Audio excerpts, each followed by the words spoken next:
Olá, aluno e aluna do curso Como Realizar a Prestação de Contas para o Terceiro Setor. Na aula anterior, nós citamos sobre a diferenciação que há na prestação de contas, tanto para o setor privado do segundo setor e o privado do terceiro setor, que é uma grande diferenciação justamente por conta dos públicos. Os públicos interessados são totalmente diferentes. E a necessidade de demonstração para o setor público de como que está sendo aplicado o recurso que foi captado pela instituição, ou seja, pela ONG, né, pela associação, né, obviamente que não entraria aí nesse caso uma fundação, porque a fundação tem ali o capital, né, a captação através de um patrimônio, ok, mas ainda assim ela precisa prestar contas, tem stakeholders públicos, que o Ministério Público, o MP, é um órgão fiscalizador ali de uma fundação. Mas trazendo de volta aqui para o tema primordial desta aula, a partir de agora, você aluno, você aluna deste curso vai aprender quais os tipos de documentações que precisa ter numa prestação de contas.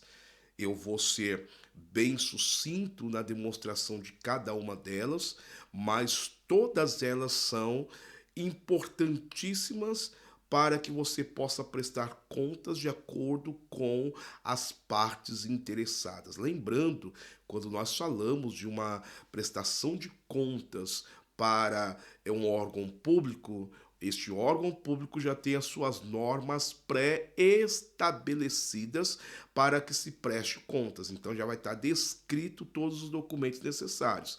E aqui o que nós vamos apresentar são as documentações que geralmente estão dentro do escopo da solicitação da prestação de contas para um órgão público, que no momento de você fazer uma captação aí na prefeitura, no estado, na Receita Federal, tá ok? Vamos lá para a lousa? Eu quero dividir aqui com você para que nós possamos falar da primeira já, o primeiro documento na prestação de contas. Vamos lá. E o primeiro documento é as certidões. As certidões, que segundo o nosso professor Nailton, né, Cazumbá, quando se fala de certidões, na maioria das vezes está se tratando das certidões negativas de débitos fiscais, tá ok? Na maioria das vezes, porque existem certidões negativas, tem certidões positivas com efeitos negativos e tem apenas certidões. Mas a maioria das vezes o que está se tratando são de certidões negativas de débitos. Primordialmente, essas certidões que são obtidas através dos órgãos como Receita Federal, Previdência Social, FGTS, que é a Caixa Econômica Federal, ok? A certidão da Receita Federal vai demonstrar que dentro da Receita Federal não há débito algum, no caso aí de PIS, Imposto de Renda retido na fonte, de acordo com as declarações acessórias que está sendo informada também para o Fisco Federal.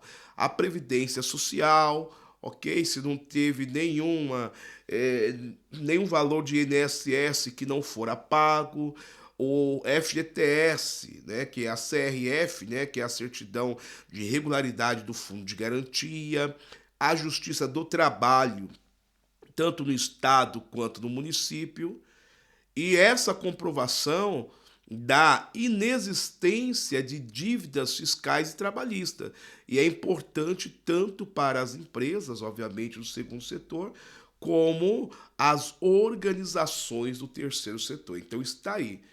Quando for prestar conta, quais são os primeiros documentos que tem que se preocupar? Com as certidões negativas de débitos. Porque se houver a, o impedimento da emissão de uma certidão negativa de débito já demonstra que a instituição está com alguma pendência, pode ser cadastral ou de pagamento de tributos ou encargos sociais, ok? Professor, mas uma instituição do terceiro setor paga tributo? Ela não é imune? Ela é imune no pagamento de tributo sobre o que ela capta. mas ela não é imune de obrigação acessória quando há retenção na obtenção de prestação de serviço ou até de compra de alguma mercadoria. Então, por isso que ter uma contabilidade especializada no terceiro setor é muito importante. É muito importante.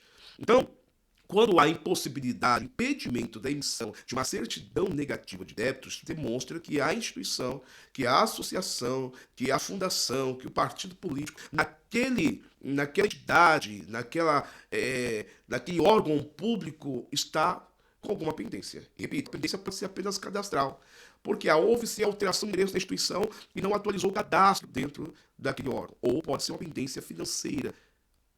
Por exemplo, uma associação que tem funcionários registrados no regime CLT. Então, todo mês tem um pagamento do PIS sobre a folha de pagamento.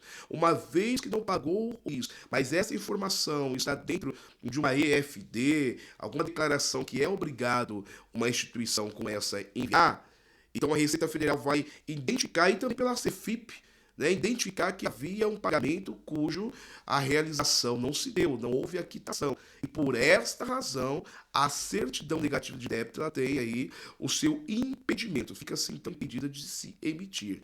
Então, toda vez que houver um prazo para poder a associação prestar contas, a primeira coisa que precisa ir a tesouraria ou mesmo até o conselheiro fiscal, o mais comum é a própria contabilidade, tá, pessoal? O mais comum é passar esta tarefa para a contabilidade fazer a emissão de todas essas certidões. Existem diversas, é um número infindável aí de certidões negativas de débito, certidões positivas com efeito negativa, que significa o quê? A associação tem um débito com a Secretaria da Receita Federal. Vou te dar um exemplo. Tem um débito com a Secretaria da Receita Federal de PIS. O valor que estava lá, vamos pôr aqui de forma hipotética, era uma soma de 10 mil reais. A associação tem como quitar esses 10 mil reais à vista. Então ela solicita um parcelamento desse débito. Parcelou-se, pagou a primeira parcela, já há a possibilidade de emissão de uma certidão. A certidão é positiva. Por que positiva? Porque ela diz que a instituição tem débito, sim, com a Receita Federal. Porém, com efeito negativa. Por que efeito negativo? Porque parcelou-se aquele débito e está sendo pago em dia. Ok? Entendeu isso aí? Isso aqui é muito importante para que você entenda. A minha instituição tem débitos com a Receita Federal, com a Prefeitura, com a Secretaria Estadual, com a Caixa Econômica Federal, e nós não temos como pagar tudo. Como que nós vamos apresentar a certidão? Parcela-se, paga a primeira parcela e solicita via contabilidade a certidão positiva com efeito negativo.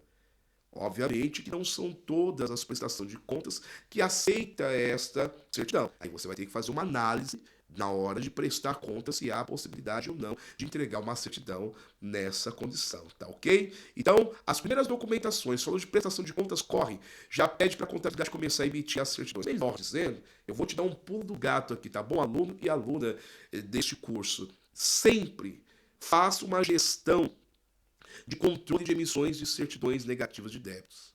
Porque algumas certidões têm validade de 30 dias, algumas certidões têm validade de 60, 90 dias. Faça uma gestão, ainda que você não está no período de prestar contas, mas sempre mantenha em dia as certidões da instituição. Porque assim, qualquer problema que ocorrer, vocês têm como solucionar, sanar o problema antes mesmo do fato acontecer de prestar conta e não conseguir comprovar a idoneidade no pagamento, ok? Até a próxima aula.